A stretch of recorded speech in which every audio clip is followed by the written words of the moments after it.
Olá pessoal, hoje eu vou falar aqui sobre o livro Anna Karenina. É uma obra monumental, né? Literalmente falando, né? Um livro bem grande assim. E esse livro aqui tem uma história bem bacana, assim, que foi que eu ganhei ele quando eu me aposentei.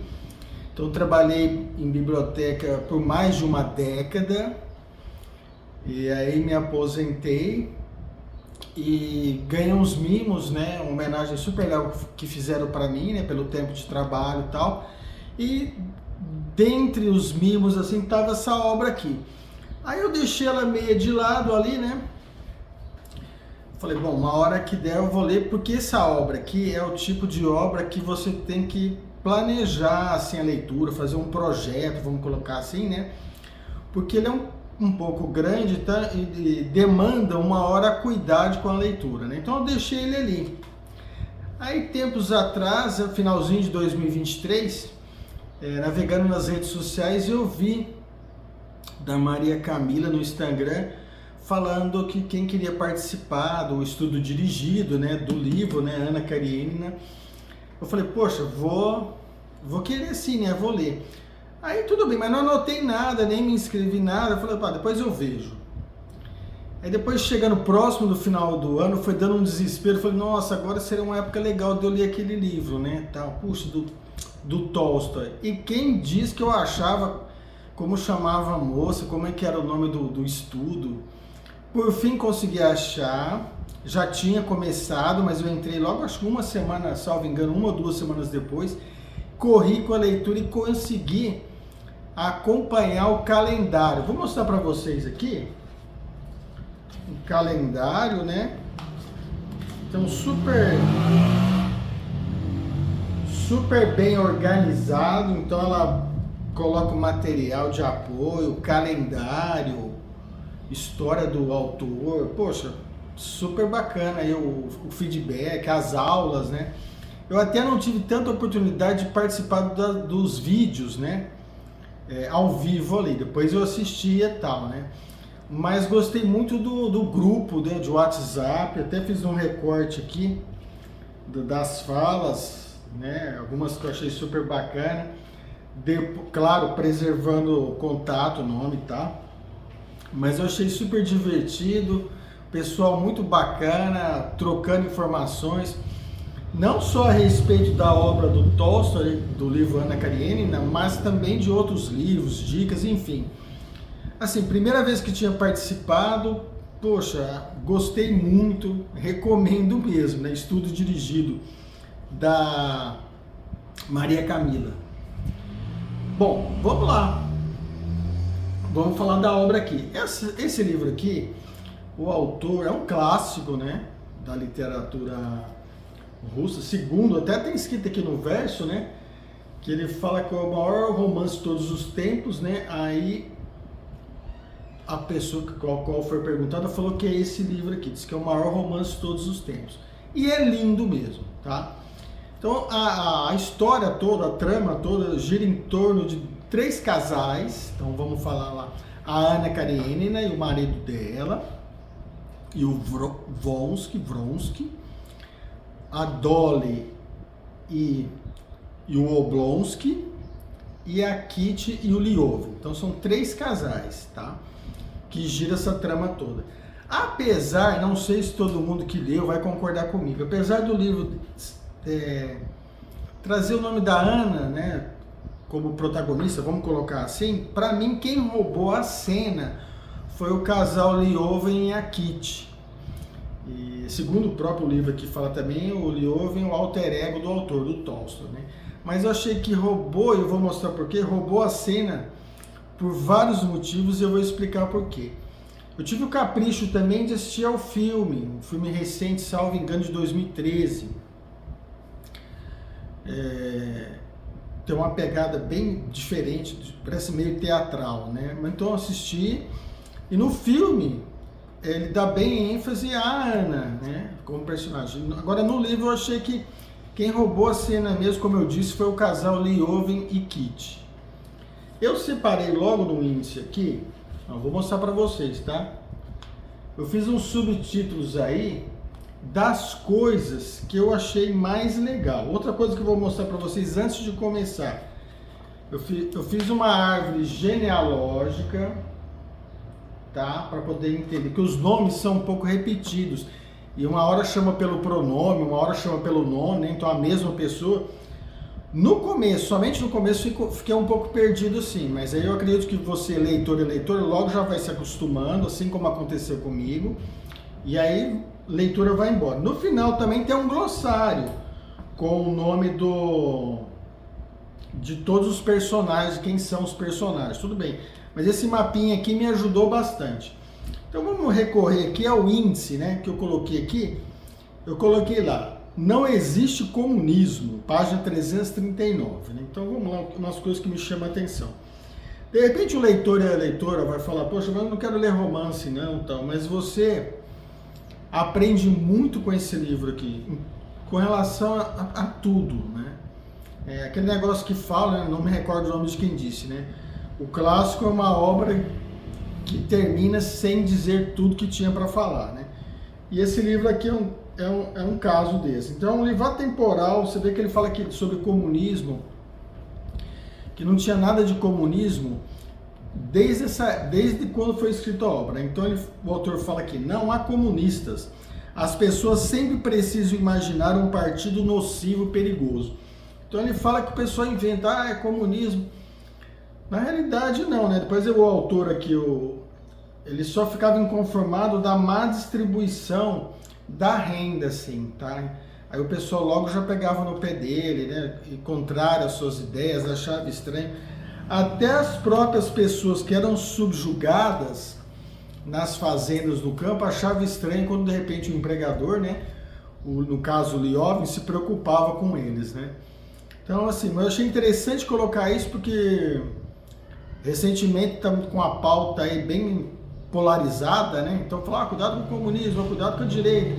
Então eu falei, poxa, ele abordar isso aqui em 1875, 1870 e pouco, é assim, um visionário, né? O autor, né?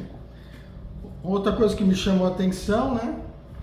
Então ele vai falar aí a respeito dessa parte cultural, né? Da Rússia, né? 427 é o Quer Casar Comigo e o Nascimento do Bebê do Liovin da Kitty. Então tem duas páginas, depois de 430 páginas, a Kitty fala sim. Os dois, o Liovin e ela, estavam lá num jogo de formar letras e ela fala o tão sonhado, né, pelo Liovin do sim, né? Mas o engraçado, e eu falo isso para quem é casado, que logo eles se casaram e lógico, até um dos cônjuges descobrir o que deseja o outro, como acertar os desejos do outro, isso aí gera alguns entraves, alguns atritos, né? Quem é que não passou por isso, né? Mas depois ele tentava ser firme, durão assim, mas depois ele acabava cedendo e ele fazia as vontades dela, assim, né? Os desejos dela, assim, né? Então ele acabou, de certa forma, descobrindo que o segredo da convivência é concordar com tudo, né? Então, assim, muito divertido essa parte. Aí, como eu falei, tem a parte do nascimento do bebê também, que são dois momentos do livro, assim, para mim, o ápice, assim, sabe? Do que tem de melhor nessa obra aqui, né? Cada livro fala uma coisa diferente para cada pessoa. Eu gostei dessas duas partes. Até que o casal Kitty e Liovin finalmente conseguiu ficar juntos, se entenderem, e do nascimento dos filhos dele, né? Outro parágrafo lá. Armas de instrução em massa. Isso é até o nome de um livro, então um vídeo meu no canal falando, página 553. Olha que legal aqui, que ele fala que estava forçando um menino lá, um personagem, a estudar, né? E o menino não via sentido naquilo que ele estava estudando. Quer ver? Eu vou ler aqui para vocês, ó. Mas para que todos eles combinaram dizer tudo do mesmo jeito, as coisas mais chatas e desnecessárias? Decididamente não tinha como lembrar-se e entender que uma expressão tão curtinha e compreensível como de repente era uma adjunta adverbial de modo. Então nesse livro que eu citei aqui, né, no Armas de Instrução em Massa, ele fala que tem muita coisa que a gente estuda e de repente você não sabe para que vai usar isso, né? É o caso, por exemplo, uma obra maravilhosa, falando em clássico, né? Machado de Assis. Poxa, eu me recordo que eu li Machado de Assis no fundamental. Então, para mim não fazia sentido, até por conta do vocabulário, né? Um livro assim, que exige um pouco do leitor, né? Aí mais maduro, quando eu fui ler Machado de Assis, poxa, aí fez todo sentido, um herói nacional, né? Literatura fantástica. Mas eu entendi que o autor questiona essa questão da educação, né? São colocadas algumas coisas para as crianças, de repente não faz sentido nenhum na idade que eles estão. Eu estou contando isso para dizer assim, não é um romance somente, dá para você depreender muita coisa bacana a partir da leitura dele, né? Vamos ver outra coisa que eu coloquei, olha lá, página 586, ciúmes que os homens sentem. Então tem uma parte que ele começa a trabalhar essa questão do ciúme, né? Até onde que é legal ter um pouco de ciúme, até onde que passa do ponto, né? Aquele ponto de entropia.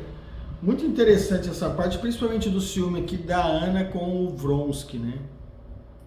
Então acabou aí passando do ponto, né?